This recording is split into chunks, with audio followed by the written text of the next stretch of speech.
Here's everything you need to know about operant conditioning for the MCAT or your Intro to Psych class.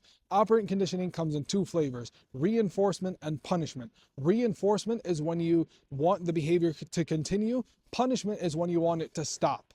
All right, now positive and negative refers to the means of how you're going to achieve that. So positive reinforcement is when you apply something pleasant, give a reward so that the behavior continues, whereas negative reinforcement is when you remove something unpleasant so that the behavior continues. Whereas positive punishment is where you apply something unpleasant so the person stops the behavior.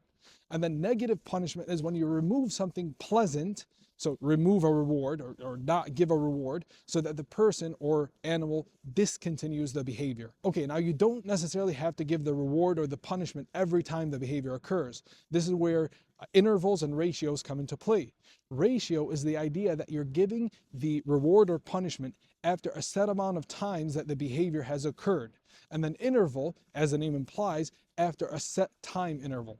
Now, to further complicate things, we have fixed versus variable ratios and intervals. So fixed refers to the idea that you're giving it after a set amount of times that the behavior occurs. So let's say 5 times, 10 times, and then a fixed interval after a set amount of time has elapsed. So like 1 hour, half an hour, etc. But importantly, it's a fixed time. Variable intervals and ratios is where you, as the name implies, vary the intervals and the ratios. So instead of giving it every 10 times the behavior occurs, maybe the first time you'll give it after 5 times the behavior occurred, and then after 10 times, and then after 3 times. So you vary that ratio, or you vary the interval. So after half an hour, then after an hour, then after 15 minutes, and so on.